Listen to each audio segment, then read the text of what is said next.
एक महीने पहले इंदौर। शौर्य के मरने के एक दिन पहले आज इंदौर के सबसे बड़े हॉस्पिटल में दो लोगों को बहुत जख्मी हालत में लाया गया। एक लड़का अमीर घराने का था तो मीडिया, प्रेस और लोग आकर गेट पर खड़े रहे, पर दूसरी लड़का हॉस्पिटल आने से पहले ही दम तोड़ दिया। पहला लड़का जिंदगी और मौत के बीच में झूल रहा था। खून बहुत बहे जाने के कारण उसे 2 ब्लड बैग्स चढ़ाने पड़े। हेड इंजरी होने के कारण उसकी इंटरनल ब्लीडिंग शुरू हो गई थी और ब्रेन में स्वेलिंग भी काफी था। 10 मिनट बाद एक महिला उस लड़के के बारे में पूछते हुए भागते हुए ऑट के पास आई। उसने ब्लू कलर की कॉटन साड़ी पहनी थी और आंखों में दूर का चश्मा। इंस्पेक्टर, मेरा बेटा रुद्राक्ष कैसा है? प्लीज कुछ बताइए, उस महिला ने घबराते हुए पूछा। ये कोई और नहीं, हमारी मानवी अभिमन्यु सिंह है और आज रुद्राक्ष जिंदगी और मौत के बीच झूल रहा है। अपने दोस्तों के साथ पार्टी कर वह घर आ रहा था। उसका दोस्त ने पीकर गाड़ी ट्रक से ठोक दी। उसका दोस्त तो बच नहीं पाया पर रुद्राक्ष बहुत सीरियस था। इंस्पेक्टर ने सब कुछ बताया, तब तक डॉक्टर भी बाहर आ गए। मैम, हमने पूरी कोशिश है उसे बचाने की, पर उसके सिर पर गहरी चोट लगी है तो ब्लीडिंग और स्वेलिंग बहुत है। ऐसे कंडीशंस में बचना ना के बराबर है। बाकी भगवान ने भी बहुत मिरेकल्स किए हैं, बोल डॉक्टर वह से चला गया। मानवी इसे सुनकर वही सीट पर बैठ गई और सिसकने लगी। थोड़ी ही देर में अभिमन्यु, रुद्र के पापा, राजीव जी के साथ आ गया और मानवी को इस हालत में देख घबरा गया। इंस्पेक्टर जो वही खड़े थे सब बता देने पर अभिमन्यु की आंखें भी नम हो गई। मानवी के पास बैठे उसे अपने सीने से लगाकर बोला, कुछ नहीं होगा हमारे रुद्राक्ष को, महादेव की देन है वो, खुद रुद्रदेव उसकी रक्षा करेंगे। राजीव जी, रुद्र के दादा, ने घर में फोन करे सबकी बुला दिया।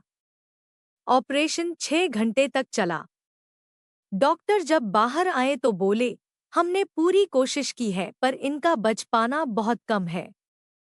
अभी सिर्फ ऊपर वाला ही आपको सुन सकता है। हम उसे अगले 24 घंटे तक ऑब्जर्वेशन में रखेंगे। अगर वो उठा तो कंप्लीट रिकवरी बहुत जल्द हो जाएगी और अगर नहीं उठा इसका मतलब है ब्रेन में ब्लीडिंग फिर में शुरू हो गई है और इस बार हम कुछ नहीं कर सकते। वहां से डॉक्टर चले गए। सभी हॉस्पिटल में खड़े दंग रह गए। जो रुद्राक्ष सबके लाइफ में सिर्फ हंसी और मुस्कुराहट लाता था, आज खुद मौत से लड़ रहा है। नंदिनी ने भगवान से प्रार्थना की उसके ठीक होने की। आराधना जी और सुकन्या जी रोते हुए सीट पर बैठ गई। मानवी अभिमन्यु के गले लग रो रही थी। फ्लैशबैक। रुद्राक्ष कॉलेज की जान है। पढ़ाई में तेज उसने कैट पास कर रॉयल कॉलेज इंदौर में एडमिशन ले लिया था। देखने में वो बहुत हैंडसम है। आपने पापा से ज्यादा लड़कियां उस पर मरती थी। रुद्र हर हफ्ते लड़कियां ऐसे बदलता जैसे कपड़े, पर कभी किसी भी लड़की को झूठे वादे देकर धोखा नहीं दिया। वे सब जानती थी रुद्राक्ष 1 या 2 डेट पर चला जाएगा और फिर दूसरी। वैसे तो वो हमेशा अपने भाई पार्थ के साथ ही कॉलेज आ जाया करता, पर उसकी एक फ्रेंड भी थी, अदिति। उसे 5 सालों से जानती थी, प्यार भी करती थी, शायद इसलिए इतनी पॉजेसिव थी। रुद्र ने कई बार उससे कहा कि वो घ्यार व्यार के चक्कर में नहीं पड़ना चाहता, ये सब ही आर्ट ब्रेक में नहीं फंसना, पर प्यार करने ने किसी को कहाँ रोक पाया है। इस साल रुद्र ने रॉयल कॉलेज में भी टॉप किया। फर्स्ट ईयर कंप्लीट कर सभी पार्टी कर घर आ रहे थे तो रुद्र ने गाड़ी की चाबी सुरेश को दी। रुद्र ने पी रखा था तो उसे रिस्क नहीं लेना था, पर रुद्र की इंपोर्टेड बुगाट्टी कार देख सुरेश का भी मन करा उसे चलाने का। वह सोचा रुद्र कभी अपनी गाड़ी किसी और को चलने नहीं देता, यही मौका है, थोड़ा चला लूंगा, मजा आएगा। ये सोचते हुए सुरेश ने रुद्र से झूठ कहा, हाँ भाई मैंने नहीं पी है, मुझे दे दे, मैं गाड़ी चलाता हूँ। रुद्र ने गाड़ी की चाबी उसे देते हुए बोला, ध्यान से चलना। हाँ, मेरी सोना मेरी बेस्ट फ्रेंड है। अपना हाथ गाड़ी पर फेरने लगा। अरे घबरा मत भाई, तेरी सोना, बाबू को कुछ नहीं होगा, मिम्यते हुए सुरेश बोला और गाड़ी स्टार्ट कर दी। 2 किलोमीटर आगे जाकर उसे सामने ने एक बड़ी गाड़ी दिखाई दी, पर इससे पहले कि गाड़ी घूमता, कार सीधे जाकर ट्रक से टकरा गई। एयरबैग्स तो खुल गए पर कोई फायदा नहीं। हेड ऑन कोलिजन के कारण सुरेश वही जान गंवा बैठा और रुद्र का खून बह रहा था। किसी नागरिक ने ये एक्सीडेंट देख हॉस्पिटल फोन किया और तुरंत एम्बुलेंस आ गई। Flashback ends. अगले दिन कश्मीर में सुबह के 5 बजे शौर्य अपने मिशन कंप्लीट करने की कगार में था। 2 टेररिस्ट को मार दिया था, बस एक ही रह गया था। फायरिंग दोनों तरफ से हो रही थी, बस एक निशाना ठीक से लगता तो वो टेररिस्ट भी मर जाता। शौर्य अपने दीवार से हटकर फायरिंग करने लगा, पर इससे पहले कि वह उसे मार पता ही एक गोली सीधे जा उसकी सीने में घुस गई।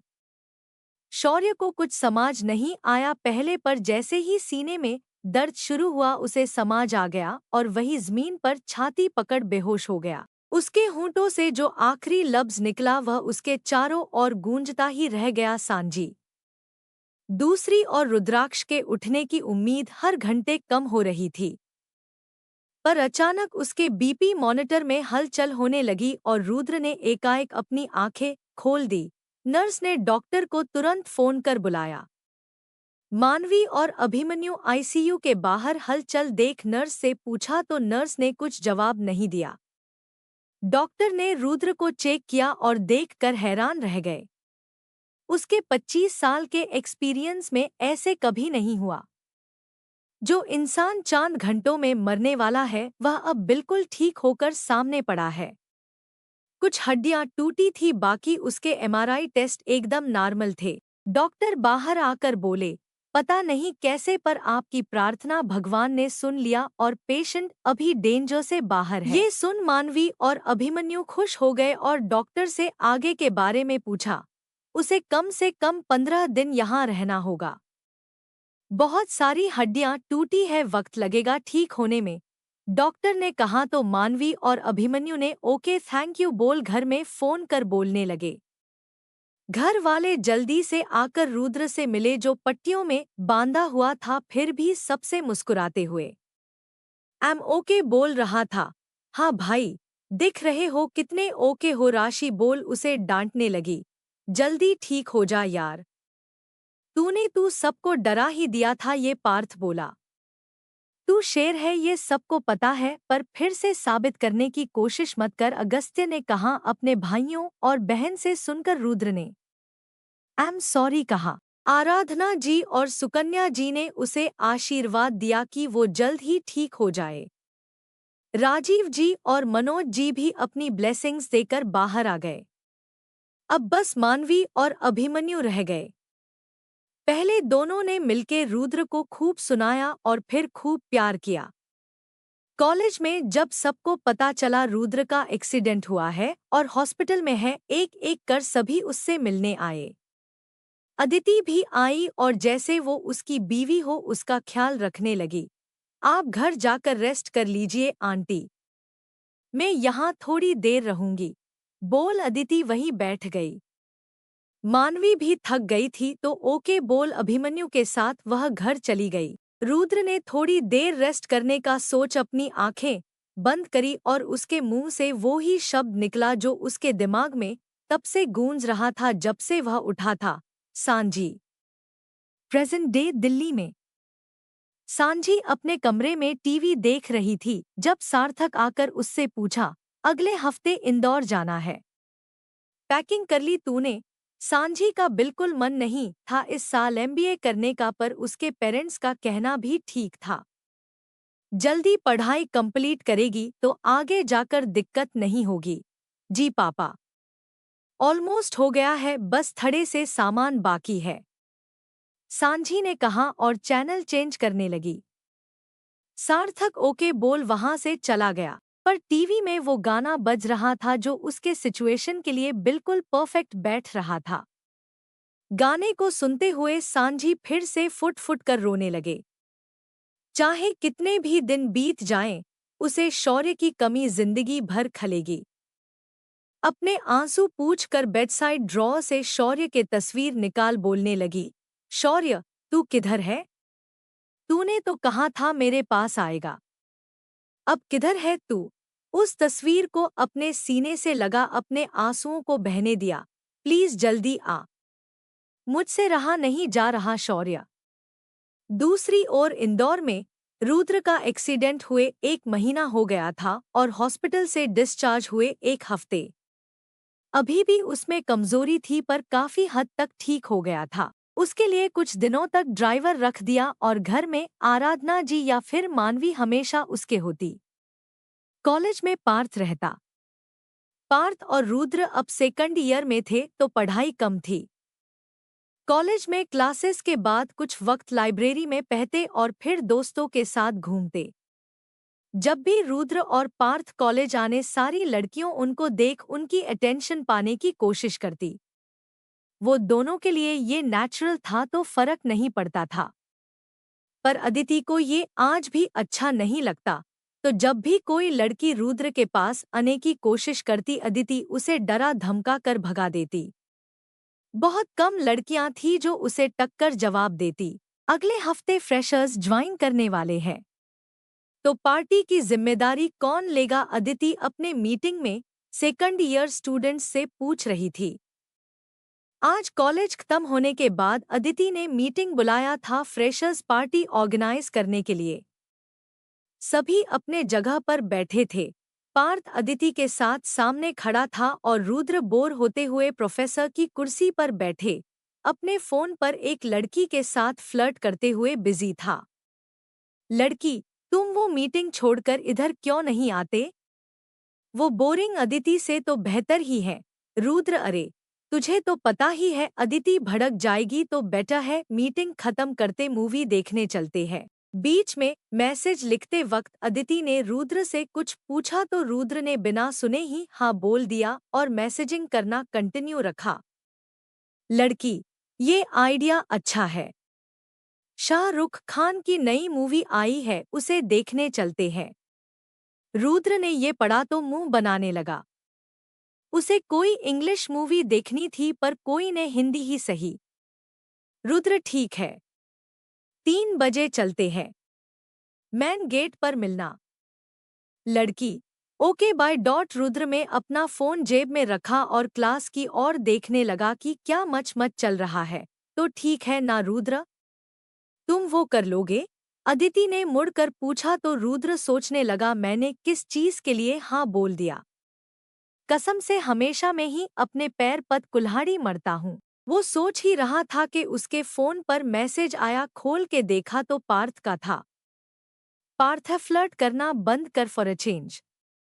वो तुझे से पूछ रही है कि तू फ्रेशर्स पार्टी के डेकोरेशंस और डांस ऑडिशंस संभालेगा। रुद्र मैसेज पढ़कर सोचा, डेकोरेशंस और डांस ऑडिशंस? एल लग गए रुद्र बेटा। रुद्र, जल्दी जवाब दो। अदिति ने फिर से पूछा। हाँ हाँ कर लूंगा। Decorations, auditions, perfect. बोल अपना अंगूठा दिखने लगा। थोड़ी देर बाद मीटिंग खत्म हुई और अदिति ने कहा, चल रुद्र, अभी बहुत काम है और कल असाइनमेंट भी सबमिट करना है। निकलते हैं। नहीं, वो तुम दोनों जाओ, मुझे जरा काम है। बोलते हुए रुद्र अपने बालों को सेट करने लगा। क्या काम है तुझे? अदिति चलते हुए रुककर पूछी। हो रुद्र, ऐसा क्या काम है? पार्थ रुद्र को देखते हुए अपनी हंसी कंट्रोल कर पूछने लगा। रुद्र ने इशारों में पार्थ से कहा, तू घर पर मिल बेटा, तुझे बताता हूँ। कुछ नहीं, आज डॉक्टर का अपॉइंटमेंट है तो वह जाकर सीधे घर जाना है। बोल रुद्र प्रे करने लगा कि अदिति और कोई सवाल न करे। ओह ओके, फिर तुम डॉक्टर के पास जाओ, हम कल मिलते हैं। बोल अदिति वह से चली गई। चल बाई पार्थ। बोल रुद्र वह से खिसक लिया। शाम को अपने सिर को दबाते हुए घर पहुंचा। उसकी ये हालत देख राशि ने पूछा, क्या हुआ भाई, फिर से बैड डेट? अरे मन पूछ यार। सिर खा लिया उस लड़की ने। एक तो 1 किलो का मेकअप लगाकर आई थी, मैं उसे पहचान नहीं सका। फिर जब मिली तब शोना बाबू जानू बेबी बुलाने लगी। ये काफी नहीं था कि सोशल मीडिया पे हमारे फोटोज लेकर चिपका दिया। उधर से अदिति का कॉल आ गया और उसने सुनाया वो अलग। आप अदिति से इतना डरते क्यों हो? हंसते हुए राशि ने पूछा। मैं कोई डरता बरता नहीं हूं, पर वो रुद्र बोल नहीं पाया आगे। वो क्या भाई? राशि पूछी। यार, जब वो भड़क जाती है पूरा कॉलेज सिर पर उठा लेती है और मेरा जीना हराम कर देती है। उस लड़की के होते हुए मैं गर्लफ्रेंड कैसे बन पाऊंगा? रुद्र मुंह फुलाकर बैठ गया। भाई, जब आपकी वाली आपको मिलेगी न, तो अदिति या और कोई भी लड़की आपको कुछ भी कहे आपको फर्क नहीं पड़ेगा। तो तब तक चिल करो, बोल राशि चली गई। रुद्र वहीं बैठा खुद से कहा, पर मेरी वाली है कहाँ? बस एक नाम बार बार याद आ रहा है, सांझी। अब तो वो भी वहम लगने लगा है।